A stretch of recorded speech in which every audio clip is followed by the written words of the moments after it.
Standard 7 हमारा चल रहा था, ठीक है। एसएससी बोर्ड है, चैप्टर 6 इंडाइसेस प्रैक्टिस सेट 28। आज हम यही करेंगे। आज का हमारा टॉपिक क्या है? Division of indices with the same base. इसके पहले क्या पढ़ा था आपने? मल्टीप्लिकेशन, है ना, multiplication of indices with the same base in the sense. लेकिन हाँ, कंडीशन क्या होनी चाहिए? Same base. प्लीज ऑलवेज भी रिमेंबर इट, सेम बेस होगा तभी वो इंडाइसेस का डिवीजन एंड मल्टीप्लिकेशन। कैसे होता है मल्टीप्लिकेशन? तो हमने आपको ऑलरेडी बताया। क्या बताया था उसमें? कि अगर मल्टीप्लिकेशन अगर सेम बेस होता है तो इंडाइसेस का क्या होता है? मल्टीप्लिकेशन में प्लस किया जाता है। इन द सेंस अगर 6 स्क्वायर मल्टीप्लाई बाय 6 क्यूब है तो ये जो दोनों मल्टीप्लिकेशन, ये जो दोनों बेस है, ये भी बेस है, ये भी बेस है, ये आपका सेम हो जाएगा, है ना। ये मल्टीप्लिकेशन का सिंबल आपको दिख रहा है, मतलब ये इंडाइसेस यहाँ पर क्या हो जाएंगे? 2 + 3। मल्टीप्लिकेशन की कंडीशन पे आपके इंडाइसेस का हमेशा एडिशन होगा, ठीक है। अब हमें क्या पढ़ना है? ये आपने पहले का रिवीजन देख लिया। अब आगे देखिए, division of indices with the same base. अब सेम बेस ही रहेगा, इंडाइसेस भी रहेंगे, लेकिन अब उसका डिवीजन में कैसे करना है, ठीक है। तो उसका पहले एक एग्जांपल देखते हैं। 4⁴ डिवाइडेड बाय 4⁴2। क्लियर है? ये डिवीजन का सिंबल दिख रहा है आपको, क्लियर है। अब देखिए इसे कैसे लिखते हैं, और 4⁴ अपॉन 4⁴2 इस तरह से भी लिखा जा सकता है। कैसे आएगा? सिंपल तरीके से बता रहे, पहले इसको पूरा डिटेल में बताएंगे कि ऐसा क्यों होता है, उसके बाद आपको आगे बढ़ेंगे तब आपके दिमाग में भरेगा। अभी हम नहीं बताएंगे, ध्यान रखो। 4⁴ 4 multiply by 4 multiply by 4 multiply by 4 again 4⁴2, या तो फिर जिसके 4 स्क्वायर कहा जाता है, 4 मल्टीप्लाई बाय 4 2 टाइम्स है। Here is 4 times and here it is 2 times. अब क्या करेंगे? 4 1 4 4 1 4 4 1 4 4 1 4, ठीक है। बचा क्या? 2 टाइम्स 4 इज इक्वल टू क्या होगा? 4 स्क्वायर। 2 टाइम्स 4 बचा is equal to 4 multiply by 4 is equal to 4 4 16। ये आपका आंसर। ऐसा सॉल्व किया जाता है। अब देखो क्या हो रहा है, क्या बचा यहाँ पे? 4 स्क्वायर, ठीक है। आप यहीं पे भी कट कर सकते हैं ना, ये 2 1 2 2, ठीक है। ये तो बेस आपका सेम ही रहेगा, तो ये आपने पहले भी कट किया है ना। नहीं समझ आता इसलिए हमने ये पूरा डिटेल में बनाया। तो देखिए 4 स्क्वायर बचा आपका, 4 4 16 हुआ। अब इसे इजी वे में कैसे कैसे करते हैं, देखिए ये आपका एक तरीका हो गया, एक मेथड। डायरेक्ट कैसे किया जाता है? सेकेंड मेथड में देखिए, if your base is same, है ना, तो वो 1 हो जाएगा। And 4 - 2 is equal to 4 square. आया कि नहीं? इंडाइसेस को हम क्या कर देंगे? सब्ट्रैक्ट कर देंगे। तो सब्ट्रैक्ट करेंगे तो क्या होगा? 4 - 2 इज 2। देख लीजिए यहाँ पे 4 स्क्वायर आया कि नहीं, है ना। तो ये एक मेथड, ये सेकंड मेथड, है ना। इतना लंबा करने से अच्छा हमें ये शॉर्ट ट्रिक लेना चाहिए। चलो ये एक हो गया। अब आ जाइए सेकंड पोजीशन पे। चलिए एक क्वेश्चन लेते हैं हम। -3/4, ठीक है, रेस्ट टू द पावर 2 लो या स्क्वायर बोलो, जो भी बोलो, ठीक है। एंड एक ले लेते हैं मल्टीप्लाई बाय -3⁴4 5। क्लियर है? ध्यान दो। अब क्या किए? ये हमारा क्वेश्चन है, दोनों भी ये हमारा पूरा का पूरा बेस है, याद रखो। ये जो रेशनल नंबर है ये पूरा का पूरा बेस है, ये and this is our indices, okay. तो अब क्या करना है? जो बेस है वो सेम हो जाएगा, इन द सेंस एक ही हो जाएगा। दोनों बेस को हम एक ही बार लिखेंगे। अगेन आपको क्या करना है? पहले सिंपल ट्रिक, 2 - 5। क्यों?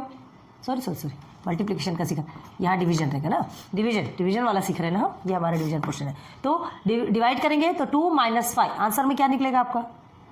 आंसर में क्या निकलेगा? 2 - 5। अब देखिए यहाँ पे क्या हो रहा है, माइनस के बाद जो नंबर है वो बड़ा है, ठीक है। तो आपका आंसर क्या निकलेगा? -3/4 देन -3। क्लियर है? इजी वे में समझ में आ रहा ना। अब इसको क्या कर सकते हैं? इसे हम इनवर्स जिसे कहते हैं, ये माइनस को अगर हटाना है, इसे पॉजिटिव बनाना है, तो हम क्या करते हैं? आपने रेसिप्रोकल या मल्टीप्लिकेटिव इनवर्स सुना होगा, तो क्या कर देंगे? 4/3/3। डिनोमिनेटर को न्यूमरेटर में ले जाएंगे, न्यूमरेटर को डिनोमिनेटर में ले जाएंगे, ये माइनस आपका हट जाएगा, 3 बन जाएगा। क्लियर है? सारे ट्रिक्स, सारे टॉपिक्स क्लियर करवाने, पूरा बेसिक अच्छे से सुनो। कैसे सॉल्व किया जाता है सब कुछ अभी आपको ध्यान देना है। ये टोटल आपका बेसिक, ये सॉरी प्रैक्टिस सेट 28 में आने वाला है। क्लियर है? तो ये 2 चीज़ें आपको क्लियर हो गई। आ रही बात समझ में? चलो अब एक और देखते हैं। एक एग्जांपल आपके टेक्स्ट बुक का ही बताएं, इजी हो जाएगा, क्योंकि ये शायद ऐसे भी आपको समझ में नहीं आने वाला है। अच्छे से समझा देंगे तो अच्छे से समझेगा, ठीक है। ओके चलो एक एग्जांपल यहाँ देखो। -2 raised to the power 5 divided by क्या है यहाँ पर? हाँ -2 raised to the power 3। Clear है? तो हम इसे कैसे लिख सकते हैं? -2 raised to the power 5 upon में -2 रेस्ट टू द पावर 3। चलिए इसे लिखते जाइए, ये 5 टाइम्स रहेगा। -2 multiply by -2 multiply by -2 multiply by -2 1 2 3 4 ना, अगेन मल्टीप्लाई बाय -2। हाँ, अब आप बोल रहे होंगे ये बार बार मल्टीप्लाई क्यों कर रहे हैं भाई? ये तो होगा ना, -2 5 टाइम्स है, -2 5 टाइम्स को डिवाइड किया जा रहा है -2 3 टाइम्स से। क्लियर है? तो ये आपका पूरा हो गया 5 टाइम्स। अब डिवाइडेशन होगा किससे? -2 3 टाइम्स से। -2 मल्टीप्लाई बाय -2 मल्टीप्लाई बाय -2, इससे डिवाइड होगा। क्या होगा? -2 1 2 -2 1 2, ऐसे करते करते कितने कटे? 1 2 3 1 2 3 3 3 कट गए, बचा कितना?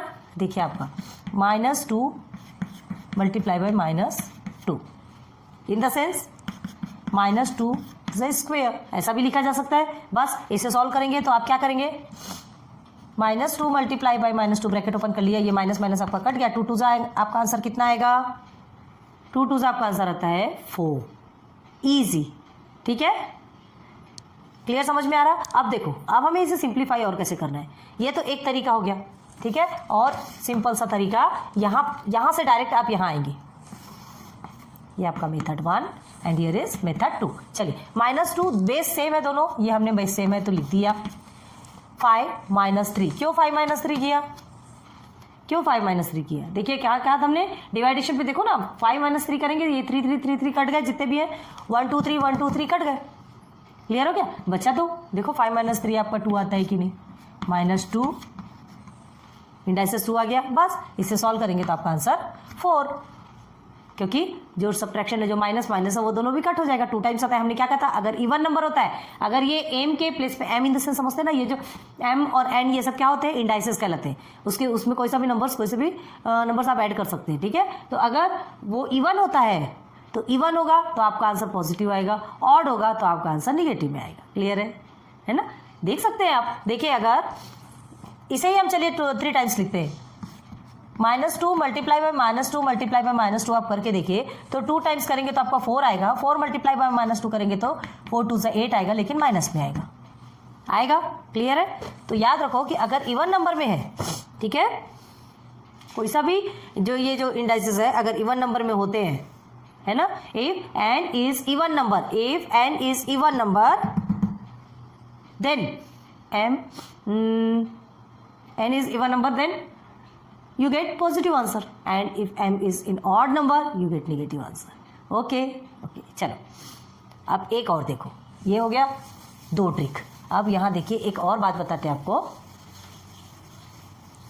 इससे और ज़्यादा क्लियर हो जाएगा। चलिए, -1 है, एक एग्जाम्पल आपका -1 और एक एग्जाम्पल हमने -1 5 टाइम्स लिया हमने, चलिए ठीक है, और यहाँ पर हमने -1 लिया 6 टाइम्स।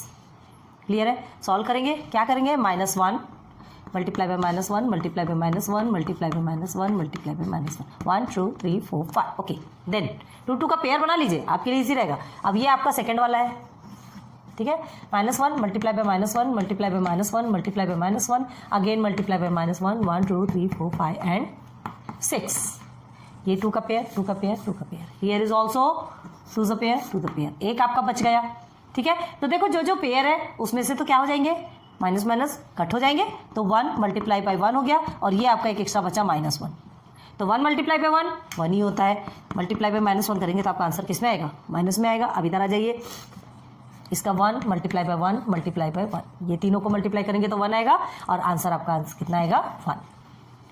क्लियर? आना तो 1 ही है, आना तो -1 है, लेकिन कहाँ पर -1 आता है, कहाँ 1 आ रहा है, या कहाँ ऑड नंबर आता है, कहाँ इवन नंबर आता है। अब अच्छे से क्लियर हो गया होगा। 5 आपका ऑड नंबर है, 6 आपका इवन नंबर है, तो इंडाइसेस में यहाँ पे 5 दिया है, इन द सेंस आपका आंसर माइनस में आएगा, और यहाँ पर इंडाइसेस में इवन नंबर दिया है तो आपका आंसर किस में आएगा? पॉजिटिव में आएगा। क्लियर हो गया सारी बातें? हाँ, अभी और बच्चा है, आप नोट डाउन करते जाइए, हमें तो रब करना पड़ेगा। ठीक है, अब एक टॉपिक और देखिए, क्योंकि इससे भी रिलेटेड क्वेश्चन है ना, इसलिए वो बताना बहुत ज़्यादा ज़रूरी है। हाँ, अब देखो, द मीनिंग ऑफ ए 0। इसका मतलब क्या होता है, अब ये ए का मतलब क्या है, ए बेस है, मतलब ए के प्लेस पे कोई सा भी नंबर रहेगा, कोई सा भी नंबर, एनी नंबर, ठीक है, where a is not is equal to 0, where a is not is equal to 0, मतलब ये जो ए के प्लेस पे है वहां पे 0 नहीं होना चाहिए।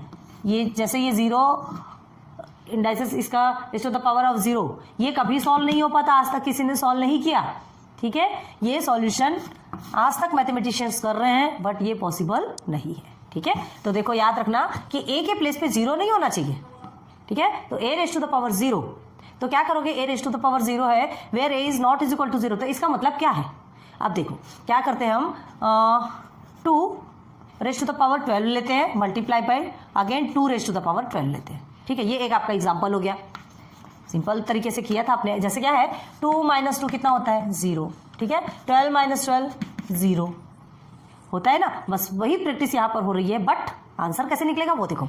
यहाँ क्या करना है अब हमें, ये डिवाइडेशन है, सॉरी अब डिवाइडेशन का पढ़ रहे हैं लेकिन हमें लास्ट टाइम में मल्टीप्लिकेशन का ही याद आ रहा है। ओके, तो अब क्या करना है, बेस हमारा सेम है, हमने लिख दिया 12 माइनस 12, ठीक है, इज इक्वल टू क्या होगा 2 रेज़ टू द पावर ये 0 होता है, लेकिन इसे हम क्या मानेंगे, याद रखो, कभी भी याद रखना, a raise to the power 0 is equal to always 1 होता है, a raise to the power 0 is equal to always 1 होता है। क्यों होता है ऑलवेज 1, देखिए क्या करेंगे आप, 12/12 इस तरीके से लिखेंगे ना, इसे इस तरीके से भी लिख सकते हैं, तो 12 1 ज़ा 12, 12 1 ज़ा 12, 1/1 इज इक्वल टू 1, आया आपका आंसर 1, आया ना। सेम नंबर को आप डिवाइड करते हैं तो आपका आंसर कितना आता है 1 आता है, मतलब यहां हमने इस तरह से लिया तो ये 0 आया, तो दोनों भी सेम हुए कि नहीं, तो a raise to the power 0 is equal to always 1, ये फॉर्मूला याद रखना है आपको।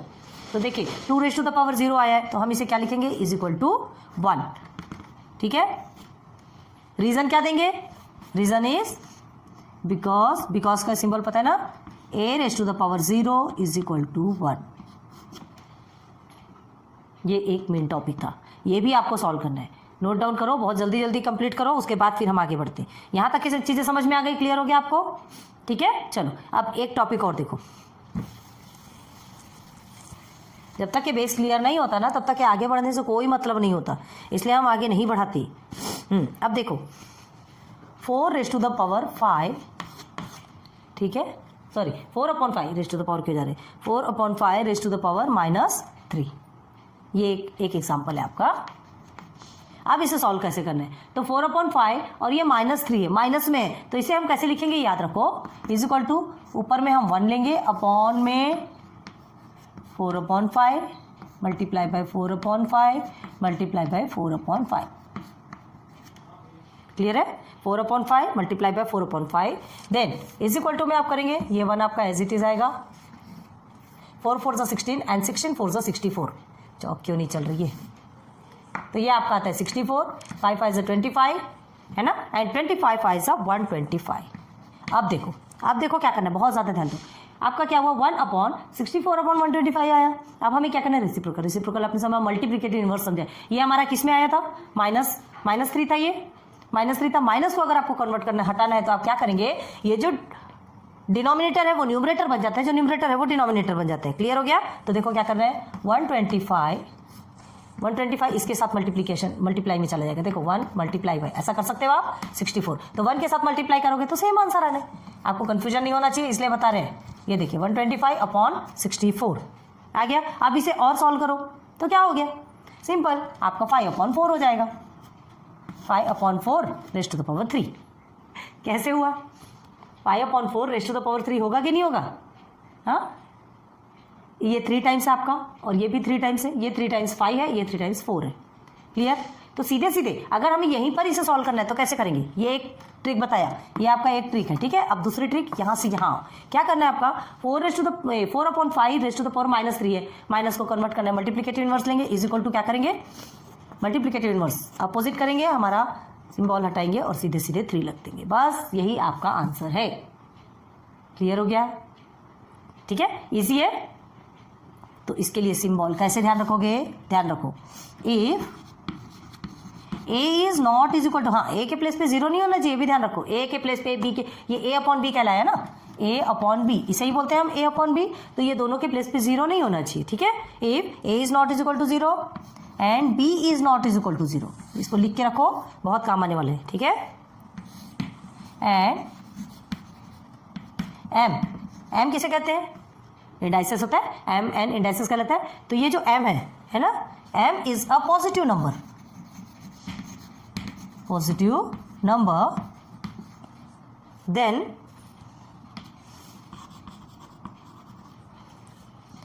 ए अपॉन बी माइनस एम, ठीक है। अगर ये ऐसा है, कहाँ है ये देखिए इस तरह से, ए अपॉन बी माइनस 3 है, ए अपॉन बी माइनस एम है, तो वो क्या बन जाएगा आपका, वो किसके इक्वल होगा, b upon a raise to the power M.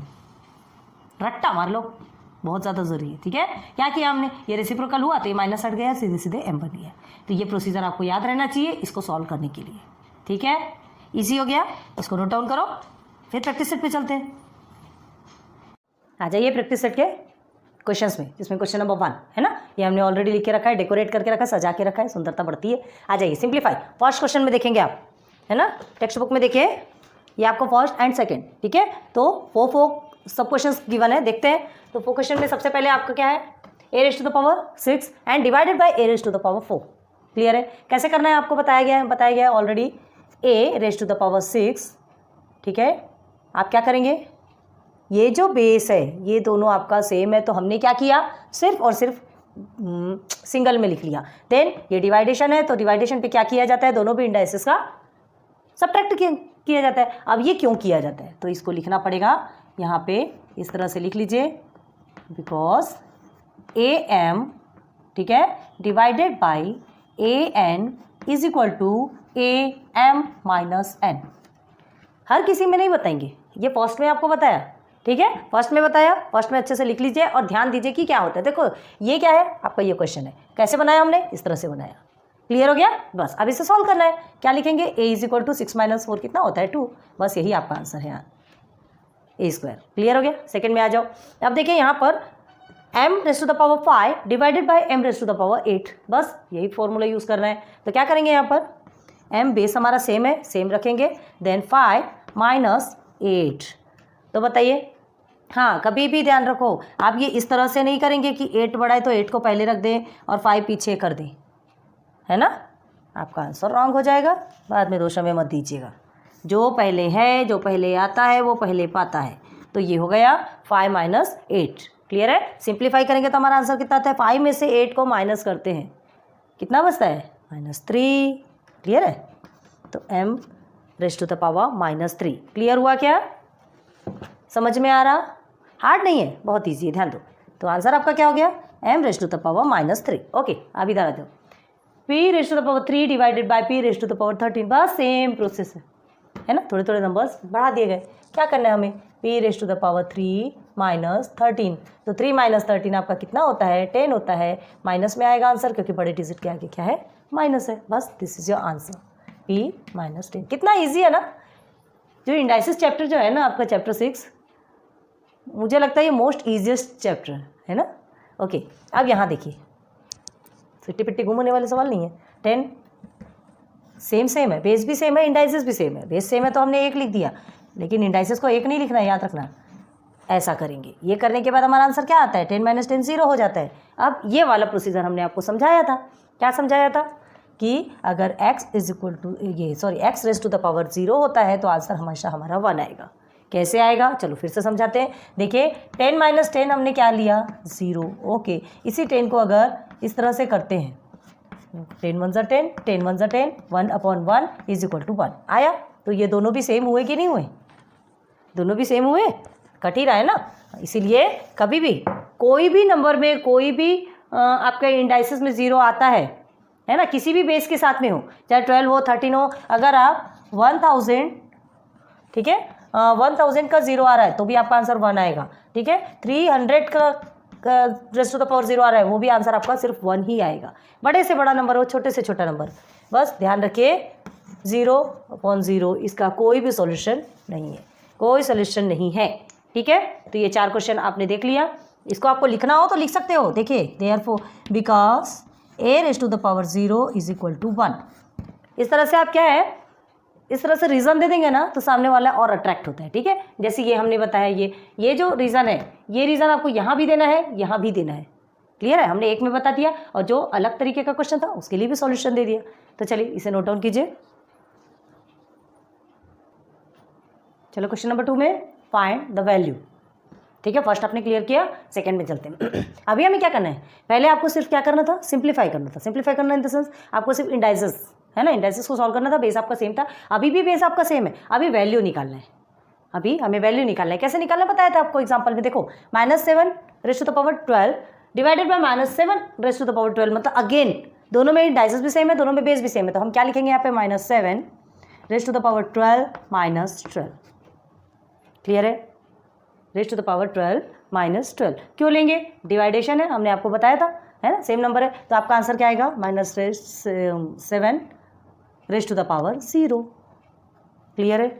क्यों 0 आएगा, 12 - 12 आपका 0 होता है। तो आपका आंसर क्या आएगा, हमने क्या कहा था, चाहे वो माइनस वाले नंबर्स हो, चाहे वो मतलब निगेटिव नंबर्स हो, पॉजिटिव नंबर्स हो, जो भी हो, अगर उसका (0) आ रहा है, उसका इंडेक्स 0 आ रहा है, मतलब उसका आंसर आपका क्या होगा, ऑलवेज 1, ठीक है। तो हम आंसर में क्या लिखेंगे, 1, क्लियर है। आगे देखो क्वेश्चन नंबर 2, 7^5 डिवाइडेड बाय 7^3, क्या करेंगे, 7^5 है तो हम दोनों भी बेस सेम है, बेस सेम कर लिया और हमने डायरेक्ट 5 - 3 किया। सॉल्व करेंगे तो क्या होगा, 5 - 3 आपका कितना होता है, 2। तो 2 × 7, 7 × 7 = 7 7 49। आंसर क्या आएगा आपका, ये हो गया सॉल्व। हमें क्या कहा था, वैल्यू निकालने, निकल गई वैल्यू, ओके।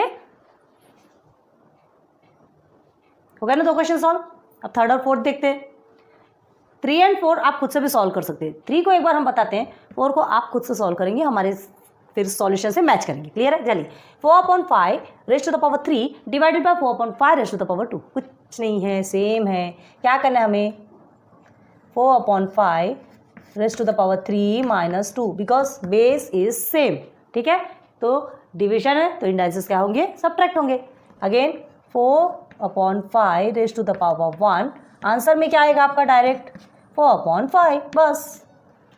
(1) है तो बोलने की ज़रूरत नहीं है, आप लिखना नहीं लिखना एक ही मतलब होता है, क्लियर है। तो यही आपका आंसर है। चलो अब ये क्वेश्चन को हमको आप सॉल्व करके दिखाइए, फिर हमारे इससे मैच कीजिए।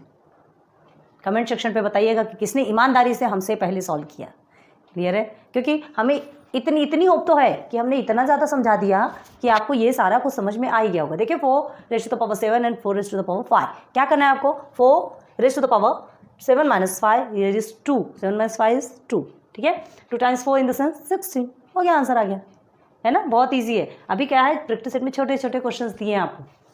अभी सब दादी नानी याद आने वाली है ना, जितने छोटे कर रहे हैं आपको ऐसा लग रहा है कि हाँ मज़ा आ रहा है। थोड़ी सज़ा मिलेगी तब और अच्छा लगेगा। नोट डाउन कर लीजिए जल्दी से।